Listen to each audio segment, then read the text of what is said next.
$6.50, I think that would be kind of appropriate to a lot of people who work in some small institutions that they're only giving them like $3.50 an hour and sometimes $4 an hour.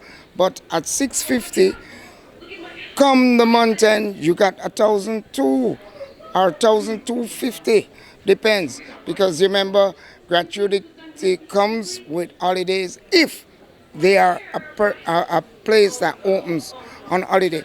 So at least a lot of the people that are working hard can have a little more incentive and feel a little more relief to come to work and do it. Because a lot of people right now, school's out, a lot of people has graduated, a lot of young people that's going to be getting work. But if they don't know what the minimum wage is, they'll just grab what they get and feel like they're satisfied. But at the end of the day, bus fare, taxi fare, lunch, and household, come on. I think the $6.50 is kind of a bit reasonable for now. That $6.50, I find it really low. It's really low. They have a lot of parents that have children also, and everything rose in transportation. They have to go to school also. Some of them have children in daycare. But I think that the government could do better than that. But let us see how things going on.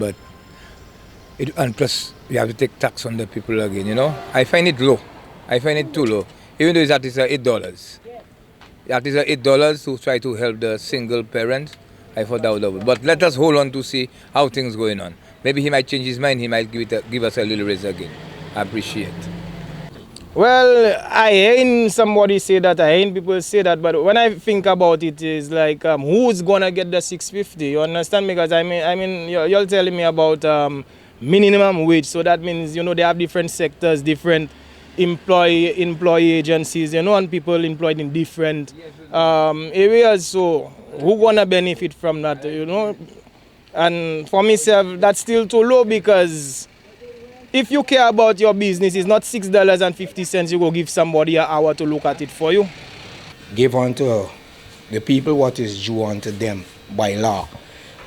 But the flip side that I'm scary about, usually when they have this minimum wage legislation in place, what tends to happen is like you'll find employers, if there are 20 workers, they try to have 10 workers to do 20-person jobs. So this triggers things like people being relieved of their job and what have you. I hope this is not the case, because it will make a situation worse, because you don't want to see the unemployment rate go up more. So we just hope that it's a framework.